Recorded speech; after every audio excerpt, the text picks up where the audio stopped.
শিলিগুড়ির কিরণচন্দ্র শ্মশান ঘাটকে নতুন রূপ দেওয়ার উদ্যোগ গ্রহণ করেছে শিলিগুড়ি পৌর নিগম। সেই মতো দ্বিতীয় চুল্লির পাশাপাশি সমস্ত পরিকাঠামো নতুনভাবে তৈরির কাজ শুরু হয়েছে। রাজ্যসভার সাংসদ এবং পুর নিগমের অর্থে অত্যাধুনিক মাপে নতুন রূপ পেতে চলেছে এই শ্মশান ঘাটটি। মঙ্গলবার সেই কাজের গতি এবং নতুন আরো কি কাজ করা যায় তা পর্যবেক্ষণ করতে সেখানে পৌঁছন মেয়র গৌতম দেব। তিনি জানান, নিরাপত্তার সবথেকে বড় খামতি রয়েছে এই শ্মশান ঘাটে। সেই কারণে পুলিশ ক্যাম্প সহ সিসি ক্যামেরা দিয়ে মুড়ে ফেলা হবে শ্মশান ঘাটটি। খাওয়ার ক্যান্টিন থেকে শুরু করে বসার জায়গা সবটাই বানানো হবে বলে জানান মেয়র গৌতম দেব। পাশাপাশি শ্মশানে প্রবেশের পথটিকেও প্রশস্ত করার কথা জানান তিনি।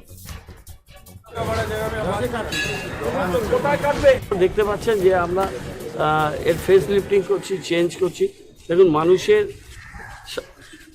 সবচেয়ে শাশ্বত সত্য হচ্ছে একটা মানুষকে জন্মালে তাকে মরতেই হয়।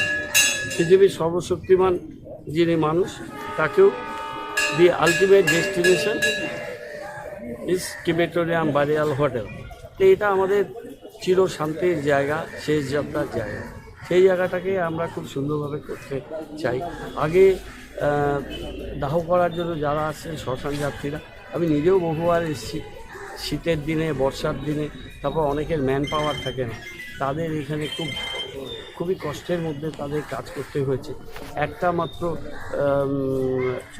চুল্লি ছিল, সেটা আমরা স্ট্যান্ড বাই করে আরেকটা করেছি এবং আরও একটা চুল্লি আমরা এখানে ব্যবস্থা করছি।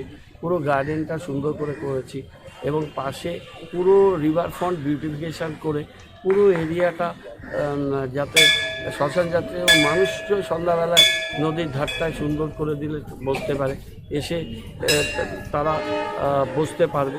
এখানে সিসি ক্যামেরা রেডি হয়ে গেছে, সিসি ক্যামেরা দিয়ে এটাকে মনিটর করা হবে।